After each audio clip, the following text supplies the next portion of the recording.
If you're on the service side and you're participating in an RFP, it can be kind of scary because really it a lot of times will come down to that pricing, even though the requesters may really love you because you have some value added benefits. And welcome everyone to another episode of Slater Pod. Today we have Mark Schreiner on the podcast. Mark is the strategic sales director of MemoQ and now also the CEO of MemoQ RFP, but we'll get to that later, Mark. So MemoQ probably doesn't need much of an introduction. One of the leading TMSs, computer-aided machine translation tools out there. So hi, Mark. Thanks for joining. Hey, Florian, thanks for having me on your podcast. So now you're in Seattle or somewhere else in the world? I'm in Seattle, and I also, yeah, next week I'm riding my bike from Seattle to Portland with Rick Antezana from Dynamic Language to raise money for Translators Without Borders. And I want to thank you for your generous contribution. Thank you so much. Well, we'll be there. At least Esther is going to be there, and Seema from our team will be presenting the ALC survey, the report that we did. So yeah, you're going to be there meeting some of our people. Hang on, how many miles is that? That is 195 miles, 145 the first day, and 50 the second day, if we make it the second day. I mean, it seemed like a great idea like 3 or 4 months ago, after a beer or 2, we're like, "Hey, man, I got this idea. What do you think?" "Yeah, yeah, we got plenty of time to train." And now it's like next week, and both Rick and I are like, "Uh-oh." Now you're going to have to go there. Well, I usually commit to speaking at conferences, never to like riding bikes to conferences. So It's the green thing, a very low carbon footprint. it's very low. Yeah. All right. So look, today we're going to talk about RFPs. The exciting topic of RFPs, man. Oh, it is a very exciting topic if you end up winning the RFP. It's huge, actually, yes. It's a long and painful road to the RFP, but we fondly remember that when you actually win those RFPs, those are some of the best emails you get. High fives all around the world, yep. 100%. So just to get started, like, what's an RFP in the context of the language industry for those very few that are listening to this podcast that never had the pleasure to fill in an RFP? What is an RFP? RFPs and RFIs, it's a request for information and request for proposal. And essentially, these are questionnaire type documents that companies will use when they're going to go out and buy a certain volume of services or a certain dollar amount of technology.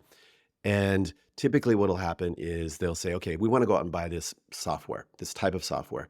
And at one department will request it. They'll go to the procurement department and they'll say, hey, because this is over X number of dollars, we need to go through the RFP or RFI process.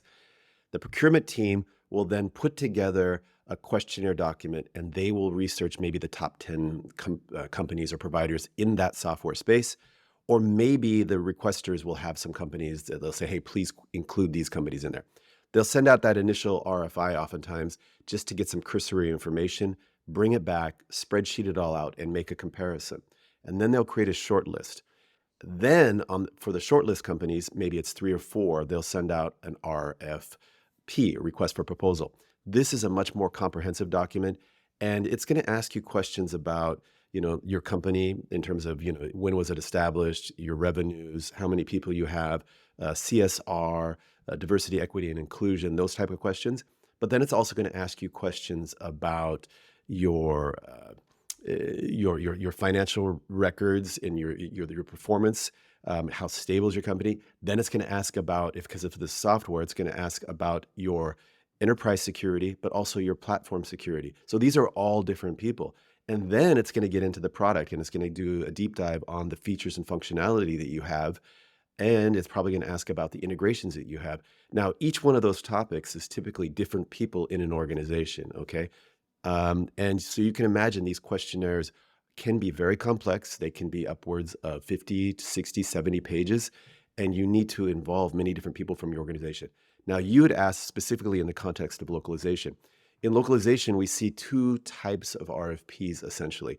One is coming from enterprises or organizations from like government organizations who are looking to procure some type of language service. And those type of RFPs tend to be a little bit more simple because really what they're doing is like, what language pairs can you provide? And of course, they'll ask company information, but then they're really just going to drill down on pricing. That's what they oftentimes want to do. And if you put yourself in the procurement team's shoes for a second, that's how they get judged. I'm like, how much are we saving, and so on things. So if you're on the service side and you're participating in an RFP, it can be kind of scary because you're really, it a lot of times will come down to that pricing, even though the requesters may really love you because you have some value added benefits. For example, maybe your security, or you offer on-site resources, or whatever it is. But the procurement people oftentimes will judge you with just the pricing. Let's go back and maybe just talk about a couple of memorable moments that you had personally in your 15 years now in the language industry. And on off, you did some other things, but like anything that comes to mind. I mean, I have one anecdote that I remember, but do you have one or two? I've got, especially just from this last couple of years with MemoQ, since we revamped the RFP process, and I, really had to do a deep dive into what we're doing and how we're doing it.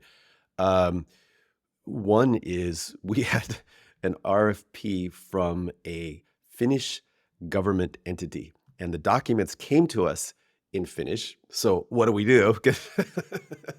And go out and run out get the English Finnish dictionary real quick. No, and then we had to complete the RFP and then submit it back into Finnish, right? And there's a lot of concerns there, because are we understanding this correctly? And then again, are we responding correctly? Because if you make a mistake, that's like a business potential liability right there, right? But no, we've had several of these multilingual RFPs in the last couple of years, done extremely well. I think we've done up to 5 different languages, so that's pretty memorable. The second one, and then we'll come to your anecdote, but we won an RFP with one of the largest banks in Canada, and that was an amazing experience. Earlier, you talked about running around doing the high fives. Literally, that was a global win for the company. That's great. You get these emails and you've been selected because, yeah, usually in these big ones, as you said, a lot of people are involved. Yeah, mine's not that cool, but I just remember actually losing out a couple of times on these RFPs because specifically we didn't have as many offices as TransPerfect. I don't know why this one sticks in my head. It's like, well, so what are your offices in South America? I'm like, well, we don't have any. Like we have, we had Canada, the US, Europe, then we set up all the Asian offices, but we didn't have anything in Australia. We didn't have anything in South America. And that kind of like, that would not even qualify us to get to the next step. Wow. They were just counting offices. Well, it was like you need that presence, and like if you don't, like you're kind of obviously not meeting our specs. So that kind of taught me that yes, there is a certain quality just in size in the language industry. I think it's a very good point. Size in the language industry helps you in a couple different areas. One is you can afford to have dedicated resources to respond to RFPs. So at CLS, for example, back in the Zurich headquarters, I don't know if you remember, but we had an RFP writer. And that's a huge help if you have a professional writer and they understand how to craft these answers in a accurate but kind of polished manner. So you put a bit of a marketing spin on the responses, and it's really an art. But having those resources are huge. The other thing with large companies, and you've probably seen this, is a lot of times they'll be in there with the buyer, helping them draft the RFP. So, and then they're like, oh yeah, ask them how many offices they have, because they know they have more offices than anybody else, or they have these key locations, right? So if you can get in with the buyer and help them, and I've been in that situation a few times, and it's kind of this ethical dilemma. Like, you don't want to make it too obvious, and you want to help them do their job, but at the same time, you want to position yourself in a strong way. So Absolutely, yeah, yeah. No, it's.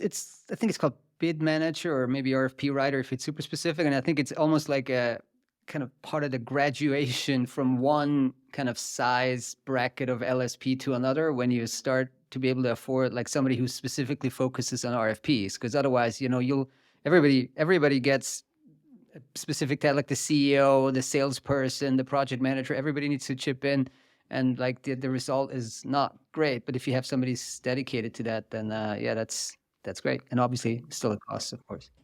can I tell you what we did at MemoQ? I'll get into the technology part in a bit later, but we hired a RFP project manager. In fact, ex-colleague of ours, Amy. And it's it's so because in a lot of organizations, the RFP will come in, and maybe it's from a BDM in Dash, or maybe it's a BDM in North America, and they're like, okay, I got this. Who do I go to? Who do I reach out to, right? But if there's a centralized process where you can just go to the RFP project manager, and then that person has a direct line of communication with all those subject matter experts, and there's a process in place for even that person to communicate with them, it's hugely helpful. Who's usually in charge of the RFP on the buyer side? Let's talk about like the big service kind of accounts and then also the big tech accounts, if you can split that out. Typically, okay, there's always exceptions, but typically, you'll have a team or department that wants to purchase something, whether it's a service or some technology. And when it gets to a certain dollar amount, and every organization's different, they're required to go through this RFP process. Typically, that's run by the procurement team, and it'll be one subset of the procurement team. You know as well as I do that procurement teams are structured either along product verticals. So, okay, you're doing any kind of services, then this is this part of the team. Oh, technology and tools, it's this part of the team. That's oftentimes how it's kind of organized, and then that team will manage it with input from the requester. And having been on the on the selling side or the submitting side of RFPs, when you get it, oftentimes it's like, "Oh gosh, can we compete on this or not? Is it worth our time and effort?" Right? And you kinda always sometimes it's not so transparent. Are they just doing this to go through the motions because they're required to, and they already know who they're gonna buy from? Are they actually opening this up and looking for the best fit? That is very hard to find out. Yeah, totally. You can't just ask them. You gotta get probe it around, and those guys, they'll have their poker faces on and not try to give anything away. But it's really important as part of the process is trying to figure out, where should we allocate our time and effort? Because if there's no chance to win, forget about it. Now you've been on both sides, on the services side with some of the biggest LSPs, but now also with MemoQ on the kind of pure tech side. What are some of the we spoke about it before a bit, but like what are some of the absolute key differences, maybe other than dollar amount? Because usually in the services side, obviously it's maybe 5, 10x bigger. But like what are some of the other key differentiators there?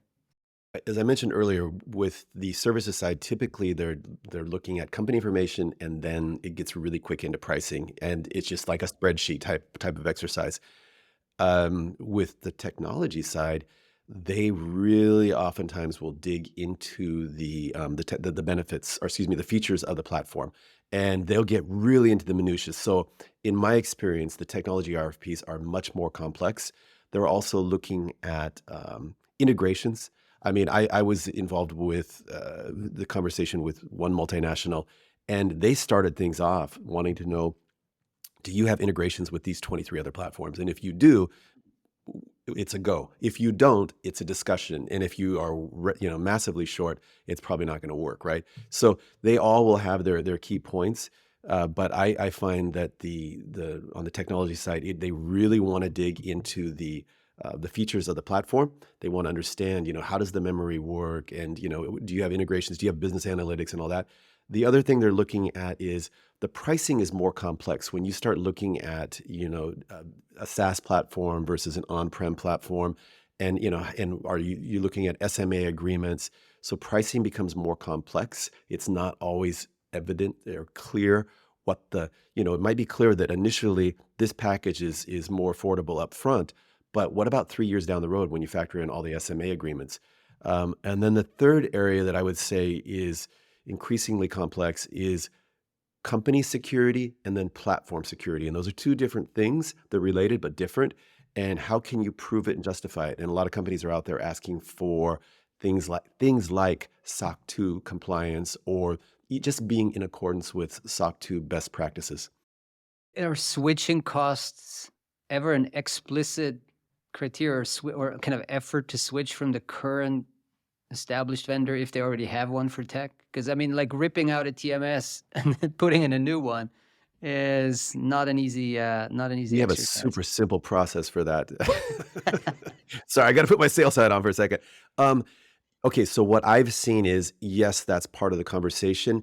It's hard to put into the RFP per se because the software provider can't always tell you what the switching costs are because we would have to have transparency on what platforms you're currently using, what are the integrations there, the APIs, etc.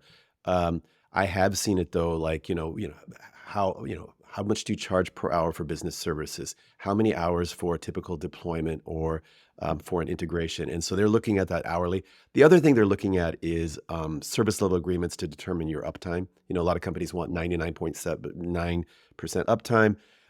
Another hot button, and this is not just for RFPs, but is the where are your data centers? Because they don't want that data going out of the region. And it could be U.S. companies that don't want the data in Europe. More often than not, it's European companies and Canadian companies that don't want the data over here with us Americans, because who knows what would happen then, right? Yeah, I never quite understood that. But with all the regulations in Europe, maybe sometimes it's even something you have to kind of tick a box. And the Swiss companies are even crazier. Like they want to have everything here.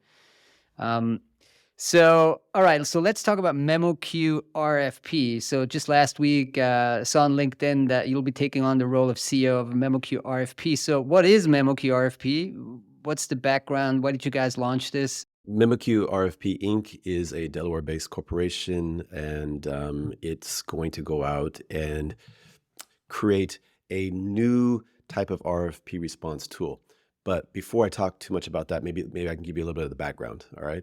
So just to jump in there, so it's a separate company. It's a new company. Yeah, it's a separate company, and it's MemoQ from the translation management service provider in Budapest, Hungary, has invested a significant amount of cash into MemoQ RFP Inc. and also is licensing some of its technology. And I'll come back to the technology side as well, because for me, what's really cool about this is we found new applications for born in the local industry translation, or excuse me, technology. Okay, so there's technology that is, when you talk to people who are not in the local industry and you talk about translation memory, they're like, what? But there's technologies like that, like MT, and now we have the MemoQ AGT, adaptive generative translation, that is patent pending right now, that will also be used or leveraged in the new entity here. So, but before I go too far down the road, let me back up. A couple years ago, Peter and Balazs, our co-CEOs at MemoQ, had asked me to look at our RFP response process because there was a lot of frustration from the sales side that we weren't processing them effectively. We weren't winning enough. The other thing was the people who were writing the responses were really frustrated. One of my colleagues described it as a soul-crushing experience because they have to. It was so repetitive, right? they would, imagine this: a BDM comes in and says, I need help from all these different subject matter experts. So it's legal, finance, compliance, the product people, the business services people, and they're like, I just responded to this similar question like a month ago. Why can't you use that? And they're like, well, I didn't see that document. That was from another thing, right? So there was a lot of frustration there. And I interviewed, I don't know, maybe 10 colleagues at MemoQ, trying to get their ideas and their feedbacks and understanding, what was working, what wasn't. One of the people I interviewed was Philip Kopecki, who now runs our business services. And he said, Mark, I think there might be a way to leverage some of MemoQ's technology to kind of repurpose previously submitted responses. It's the translation memory model, right? And so he went to work on that. I went to work on the process improvement side. We brought in Amy, who was a home run in terms of her ability to kind of put some structure on this. And then we developed a process, and then we started leveraging the tool. The tool, combined with Amy's efforts in the process, we saw something like a 60 to 70% productivity gain, which means that 60 to 70% of the questions that we were asked, we could pre-populate the answers, which is a huge gain, right? And then, and I want to back up. We've been talking about RFPs and RFIs. It's also security questionnaires, ISO questionnaires. We had MemoQ Day here in Seattle, and the CEO of a medium-sized LSP was talking about God, I just spent 6 hours filling out a security questionnaire. I'm like, why would you do that? Just do it and store that information, right? But once we saw the productivity gains, and then we started getting all this massively favorable feedback from the different subject matter experts in MemoQ, we started talking about productizing this, right? And we went out and did a fair amount of market research, understand who the key players are in the market, what their niche areas are, what their target markets are, what the market size right now is about 200 million, but it's growing at about 15 to 20% per year. And we identified a certain niche that we think we can be super competitive in, which is going to be the small and medium-sized business area initially, okay? And then we decided, well, how are we going to do this? Do we do it as part of MemoQ, or do we create a spin-off company, or do we just create a company and have MemoQ invest into it? And we decided on the latter for a couple reasons. One is, this RFP response platform is something that can be used in the local industry, but it can be used across all business-to-business businesses globally, okay? So it goes much broader than the local industry. Also, the trajectory of RFP or MemoQ RFP is different from MemoQ, the translation management system provider, because our plan is to get our MVP together, go out and get some traction, and then go after that Series A funding. Okay, so this is a typical American SaaS startup trajectory. MemoQ is on a different trajectory, right? In order for us to be on that SaaS startup going out for Series A trajectory, we need to be a completely separate entity, separate marketing tactics, development tactics, et cetera. It's a almost, I mean, I know you listen to some of like the All In podcast stuff and things like that. One of the reasons they really like SaaS platforms is it's almost like an algorithm. You build that MVP, you get X number of paying customers, then you go get your next round of funding. Then you take that, throw part of that, half of it at dev, half of it sales and marketing, and you just keep that flywheel going, right? So in order for us to do that, we felt it'd be better with separate entities. Plus, it allows for other people to invest in the organization. Now, you said that you guys did some market research, and like I just can't believe that there's not like 10 other off-the-shelf tools. And so I'm sure there are, but I'm also sure that you did your research. So what kind of edge would MemoQ have in something like this? Is it really because the translation memory expertise, which obviously, MemoQ has, tons of, decades of, is that what's giving you a competitive edge in this? Because it is about content reuse in a sense. Yeah, so you're exactly right, and the number of companies in this space is really right about 10. Okay, and I mean seriously, and there's two or three of them that have about 80% of the market. We actually looked at those solutions before we decided to leverage our own tool. That was also part of the process. We were looking out there, and we were like, "This is going to cost us a lot of money, and can we just use our own tool or part of our own platform?" And it was much more affordable for us to do it that way. Plus, it gave us the chance to develop some of our technology. Uh, those existing platforms tend to be like enterprise level platforms. They're expensive. They have a lot of features and functionalities that most SMBs don't need. Okay, and we're calling it, like right now, we're calling it the Amy test. If we have a platform or tool that Amy can help her to be more productive in responding to RFPs, it's a win. And what we had right now is a very crude application of part of MemoQ's technology that allowed her to be 60 to 70% more productive. So we don't need a big enterprise platform, okay? We need something light, easy to use, intuitive, and that shows an immediate productivity gain. The one thing is, like, you don't have to be the best in the market. You just have to be better at one thing. And if you can be 10 times better at that one thing, whether that's multilingual RFP responses, whether that's the ability to leverage AI, because let me back up a little bit. When we talk about MemoQ's technology, traditionally that's a translation memory technology. So you're looking at previously submitted responses, and you're going to get like some kind of fuzzy matches to those. But we're also going to build in the option to do this adaptive generative response, where we take some of your organization's specific assets, whether that's websites, confidential documents that you want to include, whatever it is. And then we allow the AGT part to write a response. And then you can choose, do I want to use the previously used response, or do I want to use this new response from the AI side, or do I want to modify one or the other? Now you mentioned multilingual. You did mention the Finnish example. Now I remember that one of our bigger clients back in my LSP days was actually an asset manager, and one of the bigger projects they had was submit a, like, I don't know, must have been 2,000-page RFP to, like, the Korean, what was it? The Korean post office's, like, pension fund or something. So that must have been a big pot of money that this asset manager wanted to start managing. But there was no, I don't think they had a lot of Korean speakers at that asset manager. So there was a lot of basically translation involved, where we got the translation to translate the responses, and then they submitted it, and it was a back and forth exercise. So I guess my point is, how big of a pain point is language generally in RFPs? Have you done some research on that? And then, like, how would you guys help solve that?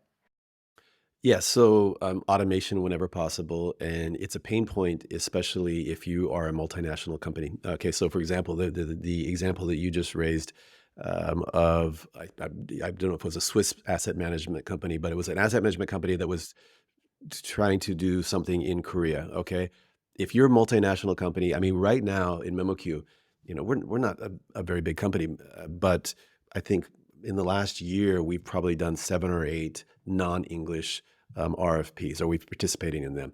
And so when automate whenever possible, but also you need that human in the loop because these are critical business responses, and you do not want to have that liability of getting something wrong. And then 6 months later, they came back and said, "Yeah, you won, but remember in the RFP, you said you could do this." And we're like, "Oh, So yeah, automate the translation, but then you do need that post editing.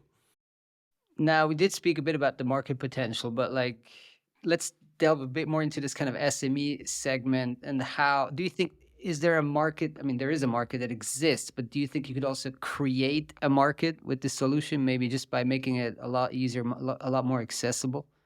Yeah, I think a lot of SMEs are in similar situations to what MemoQ was 2 years ago, where they're burdened with these RFPs, but they need to participate in them because that's you go out and make money this way. But they're not always aware of these tools. In fact, most of the companies that we've queried aren't aware that these type of tools are available. And then when they become aware, they start looking at the price points. And the current platforms out there are for an SME, maybe cost prohibitive. We're targeting something that's going to be much more affordable, easier to use, lightweight. And then in terms of the market size, I mean, just to give you an idea, if you look at companies between a million annual revenues up to, say, 50 million in revenues, in the US, there are over 550,000 companies, okay, just in the US. Now, do the math. If you can get 10% of that, if you can get 5% of that, that's a business, right? And that's just in the US. And you have Europe, similar numbers, right? And again, you said creating a market. It's probably more about creating awareness that there's a tool because the problem's there. So can we help them solve that problem? And that's at the core to any business is what's the problem that people are facing, whether they know it or not. In the case of RFPs, everybody knows it, but then creating awareness that, hey, we have a solution. Now, creating awareness. Now you're on the pod. You were on Nimsy a couple of days ago. So what's next beyond, maybe on the marketing side, but also on the product side? Like, what are the next couple of months? The next couple of months are getting that MVP nice, shiny, and polished, and getting it out there. And our goal is by the end of this year to have the MVP ready. We're recruiting beta customers. I think our CTO, Andres, would like to have 10 beta customers that can use the tool for free, but then provide feedback to us. The last I checked, I think we have 5 beta customers who have already signed up and said, "Hey, we want to participate." And so that's the of course, in parallel with that, we're doing some foundational sales and marketing activities, building our list and, are putting the plans together, so on and so forth. I'll be going to a couple industry events over the next couple months, But the plan is from early next year at the latest to get this out there, start getting feedback, and then just sell it, get it going. ALC is going to be good because, yeah, a lot of also smaller companies that will be struggling with responding efficiently to RFPs. And, I like it because from the MemoQ side, also, it's kind of rare that language tech company spins out something or like that. It's a totally different use case, but kind of like, if you think about it, it's not that big of a stretch that it would work. Like, yes, you reuse content that's already there and you kind of train it on content that you already have, right? So it's not that much of a stretch conceptually. So it's a good example. Maybe some other companies should look at that. It's super exciting. I mean, I think you've been on the service side, and you've also have dealt with technology. Whenever you're in a business, a lot of times you're looking for a supplementary sale, or what else can we do? So if you're selling translation, maybe we can do transcreation, maybe we can do SEO optimized translation. You're looking for these different opportunities. At CLS, remember, we even had people doing copywriting, English language copywriting on site for some banks, right? So you're looking for those. With technology, you're looking, what else? How could we repurpose this technology? How else could we apply it?